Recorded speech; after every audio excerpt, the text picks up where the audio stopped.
السلام عليكم ورحمة الله وبركاته. تحياتي ليكم متابعينا الأعزاء. في الأول نصلي ونسلم على رسول الله، وما تنسوش تشتركوا في القناة، واللي يعجبه المحتوى يضغط لايك. يلا بينا.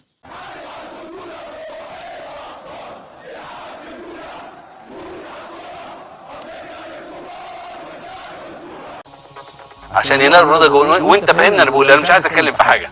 اتكلم براحتك. لا مش عايز. لما انا مش عايز، لو اتكلمت براحتي مش براحتي، يعني مش عايز حاجه في المواجهه واي حاجه هتقولها هيبقى عندي سؤال عليها. اللجان اللي بتشتمني، اللجان اللي بتدفع عليها عشان تشتمني. في ناس بتشتغل في النادي الاهلي عار على النادي الاهلي. يا عم أنت كنت أنا دلوقتي مثلا كلامك كله رفضه. أقسم بالله أنا ما أعرف حد ولا حد حتى يا ريت يدوني فلوس، يعني يا ريت لو في حد بيدفع. أنا كده مضحوك عليا، أنا كده بعملها مجانا. أنا كنت ناسيك لحد ما طلعت مع إبراهيم فايق. إحنا نسيناك من ساعة ما كنت في الموقف اللي مش تمام في قناة الزمالك، وقبل منها نسيناك فترة بسبب مواقفك كلها اللي مش تمام مع النادي الأهلي، يعني مواقفك اللي ضد النادي الأهلي. فكنا معترضين عليك وبقينا مهتمش بأخبارك لحد ما أنت بتطلع تعمل أي حاجة أو شتيمة أو تصريح كده عايز تجيب بيه الأنظار حواليك. شوية طلعت في قناة الزمالك كانت فضيحة كبيرة وقاعد، والمنظر ما كانش حلو، وناس كتير اتكلمت بص بص عامل ازاي، بص بيعمل ايه، وبص خلاص انت اللي حطيت نفسك في الموقف ده، واتنسيت برضو بعدها وخلاص الناس نسيتك. لكن يوم ما هتتذكر باسم النادي الاهلي او جنبه ارفضك. يعني لو جه مثلا قال لك هيشتغل في قناه الاهلي، يا نهار اسود، دي تبقى مصيبه، دي تبقى مصيبه. واحد عمل كل ده وفي الاخر ممكن يجي يشغله مثلا في قناه الاهلي يحلل، او مثلا يجي يدرب او لا لا لا، ولا الخطيب ولا اللي يجي بعد الخطيب. في ناس كده ممنوعه من دخول النادي عندنا خلاص، ما ينفعش. ولو النادي فوت لها او عدى ما ينفعش. في حاجات ما تفوتش، ما تنفعش نهائي. في خطوط كده ما تتعدى ما ينفعش ترجع فيها. وده اللي انا هقوله في حته يعني فهم المبادئ النادي الاهلي من حيث التعامل مع ابنائها او غير ابنائها. عشان هو هيتكلم على حته كده يعني خاصه بامام عاشور نرجع لها. فاي حد هيهاجمك هيبقى الجن، واي حد هيتكلم عليك هيبقى. هو حد كان فاكر لحد ما ابراهيم فايق جابك؟ اللي بيهاجموني بيدفعوا لهم فلوس. يدفعوا لهم فلوس ليه؟ انا بعاتب اللي بيدفع. لو في حد بيعمل كده، انت بتصرف فلوسك على حاجه ملهاش لازمه. ادفع فلوس ليه عشان اشتم اي حد؟ ده عيب حتى وحرام.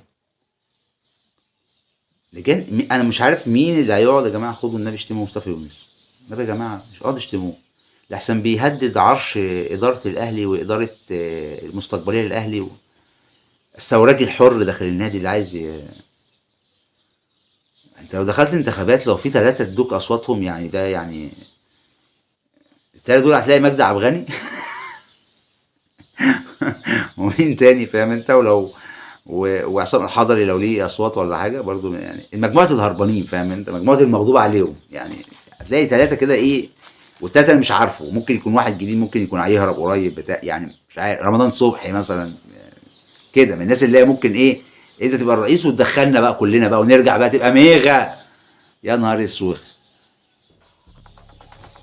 كابتن مصطفى، هل ترى انه مع هذا الحجم من اتهاماتك الواضحه والصريحه والمستمره، ومع كل ما حضرتك ما قمت به خلال السنوات اللي فاتت، انه ده لجان مش غضب جماهيري؟ لا، في جزء جماهيري طبعا، لانهم مش عارفين حاجه، مش عارفين غلابة. حاجه. ده من حب للنادي الاهلي، ايوه مش من غيرتي ولا زي ما بيقولوا عشان ما بشتغلش في النادي الاهلي. ما هو اسالك سؤال. طب اسالك سؤال. ما هو ده على طول السؤال الثاني. انت متهم بان مهاجمتك للنادي الاهلي بسبب انك لم تعمل داخل النادي الاهلي. طيب هقول لك حاجتين في الموضوع ده. هو محمود طاهر شغلني في النادي الاهلي لما مسك؟ شغلني؟ لا. كلمت انا فتحت بقي؟ ها؟ مش كده؟ عايز تقول ايه؟ ما حصلش. محمود طاهر ما شغلنيش. ما هاجمتوش ليه؟ القصه مش كده. لما الخطيب محمود طاهر ما غلطش؟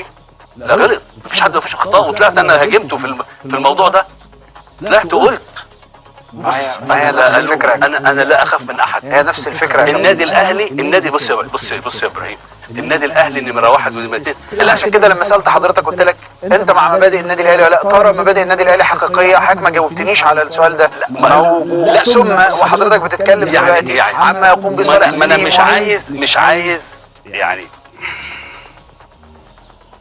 مش عايز اقول الكلام اللي كنت بقوله زمان، اللي هي بتتكلم فيها عن مبادئ النادي الاهلي. ليه مش حقيقي؟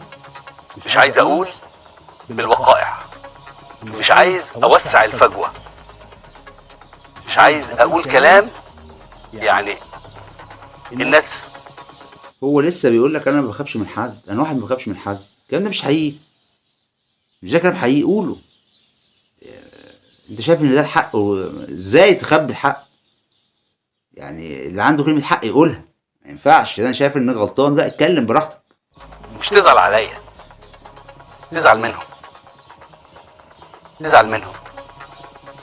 انت عايز تقرب ده لو الفجوه صدقني. ولا تبعدها؟ لا، عايز اقرب الفجوة، ليه؟ عشان كده مش عايز اتكلم. كرر مره تانية، هل تعترف على الهواء؟ عايز يقرب الفجوة مع ناس عندهم مصايب، لو قالها الناس هتكرههم وبتاع. هو عارف عليهم المصايب دي، هو صادق، بس عايز يقرب الفجوة مع الناس دي وعايز يرجع لهم تاني. ليه؟ انت راجل ما بتخافش من حد وصريح، ويهمك النادي الاهلي، وهم هيفسدوا النادي الاهلي وهيبوظوه. قول الحقيقة بقى، اتكلم وقول براحتك واستمر على موقفك، واللي يزعل يزعل، يخبط دماغه في حيطه. ليه عايز تقرب معاهم الفجوه؟ عايز تصالح يعني الامور تعدي وتمشي بقى في الشارع، تلاقي الجماهير كلها. مش هقول لك اللي بدات تبين عليك قوي، ان انا اول واحد اشهد له صراحه ان هو اما جه قال له هل هو بس الجان ولا جماهير، قال له لا، في جماهير.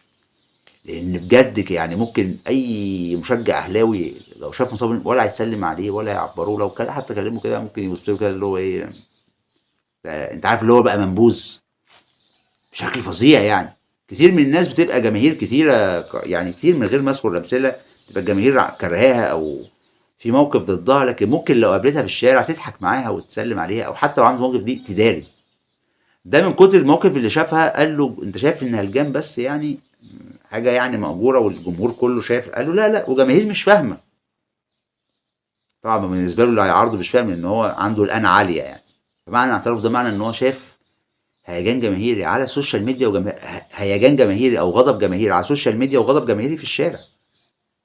فعايز يقرب الفجوه عشان يقرب الجمهور، مصلحه يعني. بعث الحق وحيدا يا اخي، بعث الحق وحيدا. انت خليك انت صاحب الحق الاولاني اللي احنا كلنا مش فاهمين. صمم، ما دام مش هو حق، مش هو كلام صحيح، لكن لا يعني ممكن سنه كده برضه. طب ليه؟ لو الدنيا هدت يعني عشان الجمهور يهدى عليك؟ مش هيهدى. ده انت لو هم صالحوك عن هيجي عليك وعليهم، ولا يمكن يشغلوك، ولا انت جت معاك ان انا اضغط عليهم بالهجوم فما اشتغلت، يعني حاولوا يشغلوني فما شغلونيش فباظت مني، فصممت على الهجوم فاخدوني المجموعه التانيه المتربصه، فقلت استفاد منهم فاشتغل معاهم، فاشتغلت معاهم بس لقيت الحكايه فيها قله ادب واهانه، فسبتهم. دلوقتي عايز ارجع اقرب شويه، بس في المقابل اخد اي حاجه. هو في الاخر يقول لك انا عايز امسك قطاع ناشئين الاهلي ده اعليه، اطلع منه مواهب. طبعا قطاع الناشئين هيبقى متداري وبتاع وبيقبض وشغال وبيروح النادي الاهلي وجاي، وبقى واحده واحده يبدا يلمع ومفيش حاجه حصلت. ده لو الاهلي عملها تبقى كارثه. يعني رئيس النادي اللي في عهده يحصل ان الناس دي ترجع النادي الاهلي عادي كده. طبعا هو يخش لو عضو عامل في النادي الاهلي يخش بفلوسه عادي اللي كسبها من النادي الاهلي براحته، لكن ان هو يمسك منصب او يتولى اي مسؤوليه او يحضر في القناه او اي حاجه من الحاجات دي، يعني اجرك الله. يعني ده رايي مني ومن الجماهير، من رايهم والغضب اللي هيحصل منهم جدا جدا، يعني بشكل هيبقى فظيع. مش غضب يعني في اي شيء خطا يعني، لكن غضب اللي هو لدرجه ان انا ممكن ما مشجعش الكوره خالص. الاهلي يجيب ناس شبه كده يجيبها تاني، لا دي كارثه. عارفين كارثه؟ مباشرة بأنك أسأت للكابتن محمود الخطيب وأسأت للكابتن حسن حمدي، وتقدم لهما اعتذارا ينهي به ما حدث خلال الفترات الماضية. هو مش إساءة، هو كان تطرف في النقد. كان المفروض أنقد بس مش بالأسلوب ده. كان الأسلوب شديد جدا جدا جدا، وخاصة حسن حمدي. أنا ما انتقدتش الخطيب زي حسن حمدي، أنا انتقدت حسن حمدي أكتر من الخطيب، وأنا اعتذرت له مرتين ثلاثة على الهوا. هل لديك من السماحة وسعة الصدر وزي نفسي افهم. اي حد بينتقد اي حد، الخلاف في الراي لا يفسد في الود قضيه، ولو خلف في الود قضيه فالشخص اللي زعل يخبط دماغه في حيطه. بدل انا بتكلم على حق، معنى ان انا اعتذر معناها ان انا غلطت، ان انا حاسس بالغلط. حاسس ان انا اتهمت او قلت اتهامات اي كلام، او انا كنت فاهم موقف وفجاه فهمت الصح فبعتذر للشخص ده. يقول لي اعتذرت بدل المره مره واثنين وثلاثه. يبقى كل الكلام اللي قاله ده ايه؟ هو قاعد نسف كل الكلام اللي قاله. ولو قلت الكلام كلام حق، وحياة ربنا كل اللي قلته ده حقيقي وهو وبتاع ومش عارف ايه، ما انت حاجه من الاتنين. حاجه من الاتنين، يا اما الكلام ده حقيقي وانت معناه ان انت عايز تفوته في مقابل حاجات معينه وبتهدد بيه بس، ودي مصيبه. يا اما الكلام ده مش حقيقي وانت بتتهم عشان تضغط بيه عشان توصل لحاجه معينه، وعشان كده ما وصلتلهاش او ايا كان، ولقيت ان الدنيا هيجانا عليك فبدات تعتذر فما وصلتش، فعمال تشتم وتعتذر عشان تحاول انك تهرب للامام. فدي مصيبه اكبر، ان انت بتتهم واحد بالباطل. ما هو يا اما عمل وانت تعتذر له عشان تتوالس معاه في الاخطاء دي او في الحاجات الغلط او الامور الاتهامات اللي انت اتهمته بيها، يا اما ما عملش وانت بتتهمه كده، يا اما فهمت فتعتذر. مش طالع في الحلقه تالتة بقى ان انت اتفهمت خلاص وكنت فاهم غلط فبتعتذر، وطالع في الحلقه لا يا جماعه انا بجد انا كنتش فاهم حاجه والكلام ده كله كان غلط وناس قالت لي حاجات وكانت معلومات عندي غلط بسيطه جدا. لا ده قال لك انا لو قلت مش عايز اقول بقى الكلام بقى تاني، مش عايز اقول اصلا الكلام كله يعني بيأكد على كلامه في نفس الوقت يا جماعه يعني. لا ده هو حصلت له حاجه يعني الله يعافيه بجد، الله يشفيه يا رب ويعافيه. زي ما حضرتك قلت كده انه لم يعد في العمر عمر، بقية ربنا يديكم يا رب طولة العمر. هل تقدم لحسن حمدي اعتذارا على الهواء؟ انا قدمت له قبل كده مرتين ثلاثه، تاني وانا بقدم له اعتذار دلوقتي. ما تعرفش برضو، بص يا ابراهيم، الزعل على قد الحب. زعل بلا حب. لو انا ما بحبكش وانت عشرة عمري مش هزعل منك، ما تفرقش معايا زي ناس كتير. يا لكن عم ده ده بيتفرج على افلام مش ابيض واسود، يعني ده تقريبا ما قبل الابيض والاسود بالشقلوب. الزعل على قد الحب، ايوه تمام. ده لو هو غلط فيك فانت زعلت جامد فبيقول لك صالحه، اقول له لا مش قادر، انا زعلان منه جامد قوي لان انا كنت بحبه جامد قوي. هو العكس حضرتك، انت اللي غلطت فيهم فهم اكيد زعلانين. لو كانوا بيحبوك فهيبقوا زعلانين منك زياده، فانت بقى ما تعتذر مش هيقبلوا ان هم زعلانين منك كده عشان كانوا بيحبوك او كانت انت بالنسبه لهم حاجه مهمه او زي ما انت بتقول يعني، او حتى لو مش حاجه مهمه خلاص بقى بالنسبه لهم ظهرت على حقيقتك. الغريب ان هو اللي بيعتذر وهو اللي بيتهمهم وهو اللي غلطان، في الاخر يقول له بص يا ابراهيم الزعل قد الحب. زعل من مين وحب من مين وانت بتشتمهم ليل ونهار والناس بتشتمهم وانت بتسمع وتسكت وما بتردش ده لا يا جماعه، لا ده صعب انك تتكلم. انا عايز اخر حته والنبي. الاثنين دول بالذات يعرفوا مين مصطفى يونس. بس ما كانش اعرف حد منهم خد خطوه من غيري، حبا وصداقه واخوه، مش يعني لكن انا بعتذر مش لحسن ياخدوا حاجه اللي من غيري. وكنت في يوم من الايام من اسباب عملت له مشاكل، لكن حسن زي ما كلمتك في اول حلقه من افضل الناس، احسن من صالح سالم في الاداره. اعتذارك له الآن في هذا التوقيت مختلف تماما عن أي اعتذار مضى، وأعتقد أن فيه من المحبة والشجاعة الكثير. طبعا حبه وشجاعتي. ابراهيم بيحب ده بقى اللي بيغيظني. تعتذر بنفس الشكل وبنفس الصيغة للكابتن محمود الخطيب؟ يعني الخطيب ده عشرة عمري، يعني زي ما قلت لك يا ابراهيم الزعل على قد الحب. الخطيب بالنسبه لي هنا زي ما قلت 100 مره قبل كده. إمام عاشور صفقة القرن ولم تتوقع انضمامه للأهلي؟ لو هيكسبني كاس العالم 100 مره انا غير راضي عن الصفقه. غير راضي. هو ده بقى المبادئ اللي هنتكلم عليها، اللي يشتم صالح سليم واللي يشتم الخطيب واللي يشتم النادي الاهلي، اسم النادي الاهلي بس. أنت كنت ضد انضمامه؟ طبعا تماما، لحد وانا قلت الكلام ده برضو. لو كسبنا كاس العالم ال10 سنين اللي جايين كاس عالم مش دوري، ولا يقنعني. اللي يشتم الخطيب خدتوا بالكم؟ طب ما انت شتمته والشتم قدامك الخطيب، مالكش دعوه بالنادي الاهلي بقى تاني. تمام. بعدين عشان امام عاشور شتم، انا واحد من الناس كنت رافض ان هو يجي، لكن كنت بتعامل معاه وكنت بتعامل معاه بشكل امام عاشور ده كنت بكرهه جدا.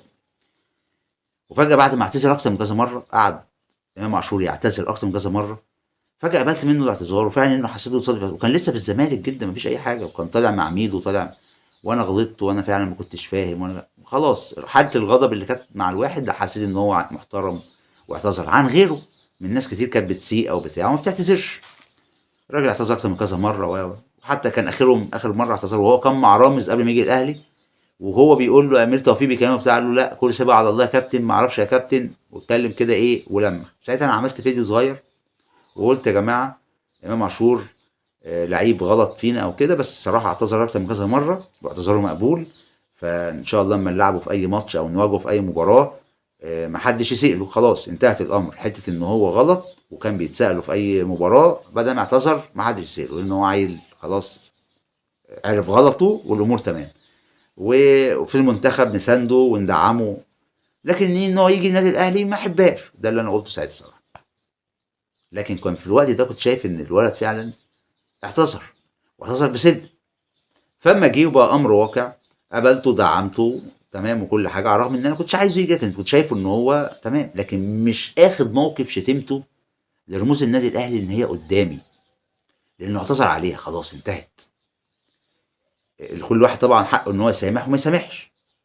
انا عن نفسي في موقفي الصغير كمشجع وببص على النادي ودي رموز النادي، انا لما اعتذر اكتر اول مره ما اعتذر ما اهتمتش، تاني مره ما اهتمت، تالت مره بدات لا والله الولا شكله صادق، اخر مره مع الرامز ولا الرابعه بدا لا واضح قوي ان هو يعني بيعتذر جامد، وكان بيعتذر من قبل ما يجي النادي الاهلي اصلا او في اي حاجه، كان لسه موجود في نادي الزمالك وما كانش في اي شيء، فباين ان هو عارف غلطه وخلاص. فبقى اللي هو حته اللي انت كنت مغلول منه ومتغاظ منه دي وكده لا هدت بقى خلاص. وموقف جات اللعيب وقع من الاهلي، طلع في ماتش الاهلي والزمالك الكوره بره، وبدا عايز يعمل سلوك محترم، مش عايز ان هو يتسب ولا يتشتم وعايز يمشي كويس.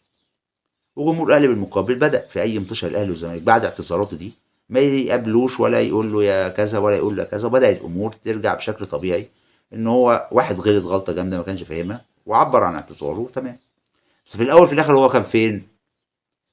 في في يعني في الزمالك تمام، مشيها الزمالك، نادي الزمالك دي تربيته، تربيه ما يعلم بها الا ربنا. الراجل ما كانش فاهم وعقل وجه يعمل حاجه بقى ننفخ له ان هو جوه النادي الاهلي وشاف خير النادي الاهلي ويتزامن مع لعيبه النادي الاهلي، يعمل حاجه يتنفخ بسيطه سهله وبسيطه مش محتاجه. انت بقى اللي متربي ومن صلب الاهلي وعشت حياتك كلها في الاهلي، اللي عملته ده يتفسر في ايه؟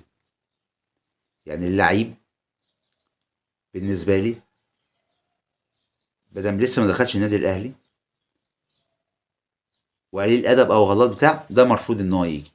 اعتذر عن الغلطات دي فعلا بصدق وبتاع، غلط يعني غلطه وبتاع، مش غلط بقى يعني عمال عبط يعني شيكابالا دلوقتي طلع يعتذر خلاص انتهى، مش عشان سنه، نفترض ان هو احسن لسه لاعب وبتاع وطلع اعتذر النادي الاهلي، لا مواقفه كتيره ومستمره، مش موقف او موقفين حصلوا، لا ده مواقف كتير. فواحد عمل موقفين ضد النادي وبعد كده هو اعتذر بصدق عادي جدا فجاه جه مفيهاش مشكله. لو غلط بعد كده دي المشكله. فده بالنسبه للعيب اللي يغلط بره. بعد ما بتيجي بقى كنت جاي من بره او من ناشئين النادي او بتاع، وباجي مثلا بقول لك خلاص انت عقدك كده كفايه معايا او عايز تجدد معايا، وانت تقول لي انا عايز عقد اكتر او عايز اطلع بره، وانا بقول لك انا محتاجك، وتحاول انك تضغط على النادي الاهلي او تمشي بطريقه مش حلوه، فانت كده مشيت بطريقه زي رمضان كده ايه خلاص حب ليك انتهى والدعم اللي انت كنت تاخده مني مش هتلاقيه، انت كده بالنسبه لي بعتني. طب طلعت بادب واحترام وكل حاجه ورحت على نادي الزمالك والله ما في اي مشكله، وزكريا ناصف يعني كان موجود في لجنه التخطيط، كابتن زكريا ناصف موجود في لجنه التخطيط ما فيش مشكله، طلع من الاهلي قال له خلاص مشى بادب، الزمالك عرض عليه راح لعب في الزمالك قعد سنه ومشى، وجاب جون في الاهلي وبكى ساعتها بعديها لان هو اهلاوي جدا وبتاع، ده حاجه محترمه ما فيهاش اي مشكله. لكن الفكره في ايه؟ ان هو لما راح الزمالك ما غلطش فيه، ما سالش حد. عبد الله السعيد بعد ما طلع ورفضنا كان في غضب جامد جدا ضد عبد الله السعيد، خصوصا ان هو مضى مع الزمالك وانت معانا واحنا بنقول لك عايزينك، وانت بدات تبص للفلوس والحسبه بتاعت الفلوس على النادي الاهلي، فان احنا كمحبه راحت، كغدر واستعباط وما كنت السالك بدات ان احنا في قلبان في غضب. عبد الله السعيد كان ماشي بقاله فتره ساعه بيراميدز وبعد بيراميدز وكده، وهو دلوقتي في الزمالك، وهو ما بيغلطش في النادي الاهلي، ما بيتكلمش عن النادي الاهلي باي حاجه سلبيه، فاللي حصل ايه؟ ان احنا فجاه كده سبحان الله، وهو لسه بيلعب في الزمالك، كان في بيراميدز دلوقتي بقى في الزمالك، بس تحس ان هو لا عادي، تحس ان الواحد ما عندوش غضب ناحيه عبد الله السعيد جامد، عادي، مفيش اي مشكله. ليه؟ ولو في نفس الوقت ما بحبوش خلاص الحركه اللي عملها، وانك تبيع النادي ووقت ما بيقول لك محتاجك وانت تقدر بقى وتبص لمصلحتك وبتاع، براحتك، بص لمصلحتك، بص لمصلحتك، بس ما تطلبش مني حب، ما تطلبش مني دعم، ما تطلبش مني بعد ما تمشي وتروح وتلف وتلم تاخد فلوس ترجع تقول لي انا لازم اشتغل في النادي الاهلي، انا عضو في النادي الاهلي، انا ابقى رئيس النادي الاهلي، ابقى في الاعلام، ولازم تدعموني. لا يا اخويا، بصيت لمصلحتك، بص لمصلحتك للاخر، ضحيت تتشال على الراس. هي الفرق بين اللعيبه كده، اللي هم بيعتبروا اللي دخلوا النادي الاهلي، تخلص النادي الاهلي وتبقى محترم، تبقى ابن من ابناء النادي الاهلي، ابن ولاد النادي الاهلي مش لازم يكونوا من ناشئين النادي، ولاد النادي الاهلي مش لازم يكونوا من ناشئين النادي، ببساطه. ولاد النادي الاهلي ممكن يكونوا لعيبه زي، وليس ابو تريكه ببعيد، ابو تريكه جه من الترسانه عادي ومن احسن الناس، عم الناس. فالكلام بسيط قوي يعني، اي لعيب بيجي طول ما خلال الفتره اللي هو حاضر فيها كلعيب جوه النادي الاهلي باحترامه، وراجل مؤدب ومحترم ومحترم من النادي، فهو على دماغنا.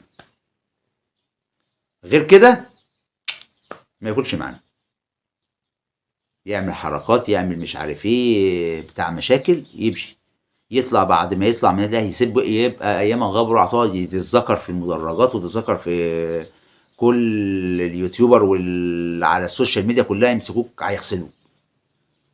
لكن هتطلع مقدر النادي الاهلي قال لك خلاص فخلاص، بتشوف مصلحتك بعد ما الاهلي قال لك خلاص، بتشوف فعلا مصلحتك بعد ما الاهلي مش عايزك، اللي هي كلمه خالد عبد الفتاح، اللي هو الاهلي لو قال لي خلاص مش عايز ممكن اروح الزمالك. احنا زعلنا منها ان انت لسه موجود جوه النادي الاهلي، ما تقولش كده، يحلها المولى.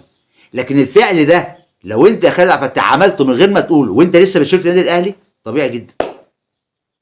وعملوا ناس كتير راحت، حسام حسن لما راح من الاهلي قال له خلاص احنا مش عايزين نجدد معاك تاني، انتقل هو واخوه للزمالك، كانوا هيطلعوا بره في تركيا وبتاع، المهم رجعوا الزمالك، خلصنا من كده، انتهت كده الامور جميله. الراجل راح هناك ومفيش اي مشكله، وكلنا، وانا كنت واحد من الناس اللي كنت زعلان جدا ان هو ساب الاهلي وراح الزمالك، كنت متزاول جدا جدا.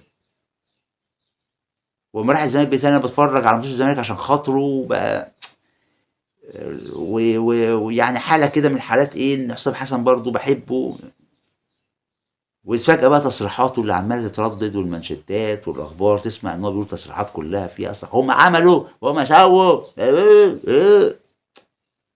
واتقابلنا في ماتش وجاب فينا جون ويجري ويعمل مش عارف ايه، وابراهيم يمسك لك التيشيرت يعمل لك الحركات دي بقى، اما انت بقى تروح وبتاع نتنفخ منك. والكلام ده اكيد مع الزمالك او اي جمهور، لما انا سبتك وانت حتى لو رحت المنافس مفيش اي زعل منك لو انت غلط، الا لو انت غلطت فيا وانت عند المنافس ببساطه. لكن ما غلطتش فيا ومفيش اي مشكله، وانا اللي كنت قايل لك خلاص انت كده عقدك معايا انتهى، وانتقلت للمنافس مفيش اي مشكله، وما غلطتش فيها مفيش اي مشكله، وخلصت ترجع تاني، وكابتن زكريا ناصف موجود، وايمن شوقي، كابتن ايمن شوقي، كلهم راحوا الزمالك ورجعوا عادي، لان خلال فترته في الزمالك ما عملش اي اساءه. وما مشى من الاهلي، ما مشيش من الاهلي عشان الزمالك يخطفوا مننا ولا اداله عرض اعلى فبعنا، احنا اللي قلنا له خلاص انت كده كفايه عليك، هنشوف حد تاني احسن، انت كده سنك كبير او انت كده خلاص تمام. فهو بيشوف عرض لاي نادي، فربنا يكرمه مثلا الزمالك يقدم له فبيوافق، في غيره بيقول لا، زي شادي محمد مثلا اتعرض عليه قال لا ما اقدرش اروح الزمالك، بتبقى عقليات، وده يحترم وده يحترم ما دام ما غلطوش فينا. طبعا شادي محمد يحترم اكتر ان هو رفض الزمالك مثلا، لكن على ذلك اهم حاجه ما تطلعش بعد كده تقعد تخبط وتغلط. شادي محمد على رغم الموقف اللي عمله ده، جه في فتره قعد يخبط ويغلط ويهاجم في الناس، حصلت له كعبله ومشكله وبتاع، بس على طول هو لم نفسه بسرعه، لحق نفسه في اسرع ما يمكن، في ثواني شادي محمد لحق نفسه، لانه كان برضه لما بينقد ما بينقدش بذمم ولا اعراض ولا بتاع، بيعمل نقد ان لا، وكان واقف كمان مع واحد مع النادي الاهلي، حاجه انتخابيه ما علينا بيها يعني. بس الشاهد من الموضوع ان بتقدر مواقفك وتقدر مواقفك حتى بعد ما تسيبنا، لحد ما بتخلص وبتعتزل كوره وبتطلع في البرامج بيستضيفوك، بنشوف طريقتك. هتقعد تهاجم للمهاجمه وتسب وتلعن وتقل ادبك وتقول الناس دي مش عارف ايه بتاع، بيتحط عليك الاكس. تبقى محترم وتمام وبتتكلم بالعدل، وتتكلم عن الزمالك وانت في استوديو باحترام وادب، وعلى الاهلي باحترام وادب، فانت حبيبنا لانك انت اهلاوي وانتقلت حتى للزمالك مفيش مشكله، وما غلطتش فينا خلال فتره الزمالك، وسبت الامور وبقيت دلوقتي بتحلل مثلا او بتدرب وبتتعامل مع الاهلي بشرف وبتتعامل مع الزمالك بشرف، فانت تمام مش هي مشكله. حكايه بسيطه، حكايه مش صعبه والله، بسيطه ما فيهاش اي حاجه. لكن انا اقول لك انا عايزك محتاجك، النادي عايزك محتاجك، وتعالى جدد معاه تقول لي لا شوف تدفع لي كام، شوف تعمل لي كام، اصل انا جاي لي عرض تاني، تمضي وتخلع تروح الزمالك وانا بقول لك محتاجك، او تروح لاي نادي تاني، او تهرب وتروح بره او تروح الخليج، انت محطوط عليك اكس. حتى لو ما غلطتش فينا اللي هي حركه عبد الله السعيد، فعبد الله السعيد محطوط عليه اكس ان هو ما يرجعش الاهلي ولا يكون في الاهلي ولا. لكن اسلوب عبد الله خلال الفتره بتاعته ان هو ما بيغلطش وما بيتكلمش مع حد ولا بيهين حد ولا بيقل ادب ولا بيعمل حركات مش عارف ايه، فبتهبط الجمهور شويه كتير جدا من الغضب. لكن كل شويه بقى تقعد تعمل لي في حركات، تعمل لي مش عارف ايه بتاع شبه شيكابيسا، كل لما يختفي يعمل له لقطه لنوع بتاع لقطات.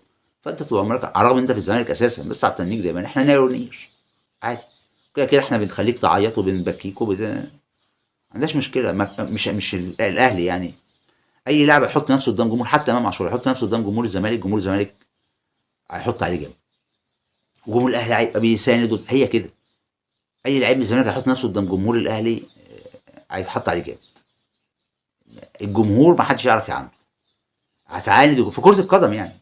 في كرة القدم اي لعيب او اي حد في منظومة كرة القدم شغال فيها هيعاند جمهور فرقة ما او يغلط فيها او بتاع، والجمهور حطه في دماغه وما اعتذرش وما لمش نفسه وهدى الريتم، الجمهور هيمسكه بص يخليه يكره حياته.